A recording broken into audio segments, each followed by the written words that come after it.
So a fairly productive evening. I actually went to another permission earlier on, and to about 7 o'clock, something like that. And there are a few rabbits flitting about, but I just couldn't get them to stay still for me. And again, the grass is really high and having a few problems. So I went over to a permission near to my dad's, and I went down to the old common, and you've seen that I got this guy off the bipod at 100 yards. It was a beautiful shot. I aimed a little bit low because I knew it would go a little bit high. And I got him exactly where I was aiming, straight through his throat.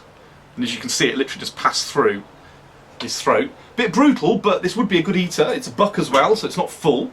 Although my dad wants me to feed him to the ferrets, so you know that'll make a good meal for them. You'll see that in a minute or two.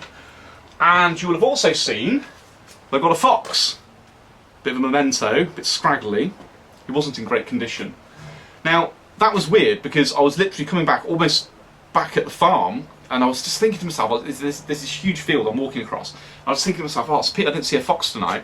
Then all of a sudden, there's like a brook that goes right down the middle of the field, and he's on the other side of the brook, side on to me, looking away from me like that, and he's feeding on the carcass of a lamb, and yeah, I just let him have it. But because it was a bit close up, and I just literally just pulled the gun up, did shoot a little bit high, and I got him through the top of the spine. There's enough to stop him, and he rolled down into the water. That's why he was soaking wet.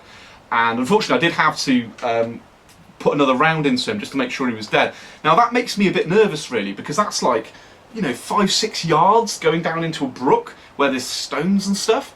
But what else could I do? You know, I had to finish him off. So it really makes you think, really, a humane dispatch tool like a 38, something like that, or even just a 410 or something, would have been really useful, to be honest, in that situation. But, you know, there we go, I did the job. As I said, I've just got the tail to sort of remember him by, because I had to get rid of the, you know, got rid of the body. There's no point really bringing him back here. But hopefully there'll be, yeah, there'll be less of a problem with the sheep and the chickens and that sort of thing now around the farm. So there we are. So yeah, it was a good evening. So, let's go feed the ferrets. Now, I think my dad wants me to give them to the girls, which is tricky, because he's going to try and get in there to shag them. Stay down, you. Go on. Psst, psst, psst, psst. But there you go, girls. Half open for you already. Now, I think they have been getting fed quite a lot lately, so I don't know how hungry they are. But, yeah. They're certainly having a sniff. Yeah, as you can see, girls, you don't need to spend ages peeling it. Always a good way to get in. Anyway, I hope you enjoyed that.